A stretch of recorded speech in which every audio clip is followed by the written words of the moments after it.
আসসালামু আলাইকুম ওয়া রাহমাতুল্লাহি ওয়া বারাকাতুহু। আলহামদুলিল্লাহি ওয়াহদা ওয়াসসালাতু ওয়াসসালামু আলা মান লা নাবিয়্যা বা'দ। আউযু বিল্লাহি মিনাশ শাইতানির রাজীম। বিসমিল্লাহির রাহমানির রহিম। আলহামদুলিল্লাহি রাব্বিল আলামিন। আলহামদুলিল্লাহ, সকল প্রশংসা একমাত্র মহান রব্বুল আলামিনের জন্যই। আর অসংখ্য দরুদ ও সালাম রহমত বর্ষিত হোক আমাদের নবী বিশ্ব নবী জনাব মুহাম্মদ রাসূলুল্লাহ সাল্লাল্লাহু আলাইহি সাল্লামের উপর। প্রিয় দর্শক মণ্ডলী, দেশের দূর দূরান্ত থেকে যে আমাকে দেখছেন, আমার কথাগুলো শ্রবণ করছেন, সকলকেই জানাচ্ছি আন্তরিক শুভেচ্ছা এবং মোবারকবাদ।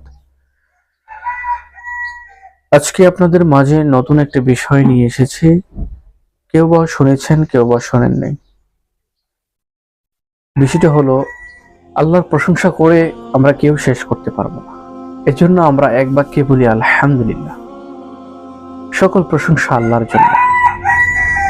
আল্লাহর ভাষায় তিনি তার কোরআনে বলেন, তাম পৃথিবীর বৃক্ষলতা দিয়ে যদি তোমরা কলম বানিয়ে নাও, আর সমস্ত পানি দিয়ে যদি তোমরা কালি বানিয়ে নাও, সমস্ত মাখলুকাত মিলেমিশে যদি আমার প্রশংসা, আমার গুণকীর্ত গান লিখতে শুরু করে দাও, সমস্ত কালিগুলো ফুরিয়ে যাবে, সমস্ত কলমগুলো শেষ হয়ে যাবে, তবু আল্লাহর প্রশংসা লেখা শেষ হবে না। সুবহানাল্লাহ, সুবহানাল্লাহ, আল্লাহু আকবার। এই জন্য আমরা আল্লাহ সুবহানাহু ওয়া তাআলার নিয়ামত এবং আল্লাহ সুবহানাহু ওয়া তাআলার যে সৃষ্টি, এগুলোকে দেখতে এক বাক্যে বলি আলহামদুলিল্লাহ, সুবহানাল্লাহ। মানে আল্লাহর প্রশংসা আমরা আমাদের সকলকেই করতেই হবে, যেহেতু আল্লাহ সুবহানাহু ওয়া তাআলা আমাদেরকে সৃষ্টি করেছেন তার ইবাদত, তার দাসত্ব, তার গোলামি করার জন্য। অতএব আসুন আমরা সকলেই আল্লাহর ইবাদত করি। আল্লাহ সুবহানাহু ওয়া তাআলা যেই রাসূলের মাধ্যমে, যে নবীর মাধ্যমে আমাদেরকে দ্বীন দিয়েছেন, পরিপূর্ণ ইসলাম দিয়েছেন। ইসলাম হচ্ছে একটা কমপ্লিট জীবন ব্যবস্থাপনা।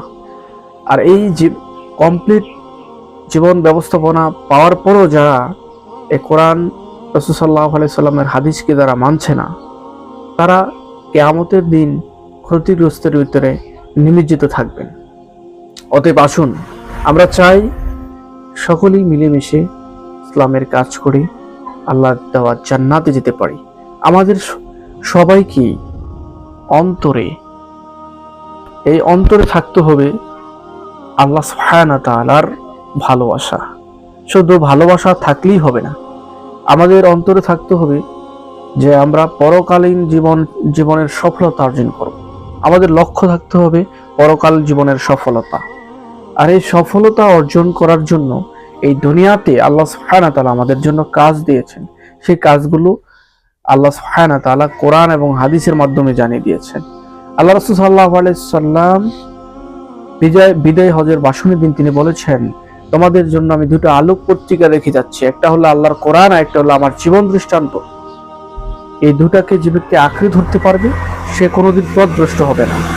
আর এই দুটাকে যে ব্যক্তি দুটা থেকে একটা ছেড়ে দিবে, সে পথভ্রষ্ট এবং গোমরাহিতে নিমজ্জিত হয়ে যাবে। অতএব আসুন আল্লাহ দেওয়া কোরআন এবং হাদিসকে অনুসরণ করি। কোরআন এবং হাদিসকে অনুসরণ করে আমাদের জীবনে সুন্দরভাবে জীবনটাকে যেন সাজাতে পারি, তাহলে আমরা আল্লাহ সুবহানাহু ওয়া তাআলার নিকটবর্তী হতে পারি। আল্লাহ তাআলার যে প্রশংসা আমরা বলে শেষ করতে পারবো না, যেটা আগেও বলেছি। অতএব আসুন আমরা, যেহেতু আল্লাহ সুবহানাহু ওয়া তাআলা আমাদেরকে তার ইবাদত করার জন্য সৃষ্টি করেছেন, অতএব আমরা যেন আল্লাহ সুবহানাহু ওয়া তাআলার ইবাদতে মশগুল থাকতে পারি ইনশাআল্লাহ। এই ইবাদত করে যেন আল্লাহ সুবহানাহু ওয়া তাআলাকে খুশি করে আমরা জান্নাত পেতে পারি ইনশাআল্লাহ। আসসালামু আলাইকুম ওয়া রাহমাতুল্লাহি ওয়া বারাকাতুহু।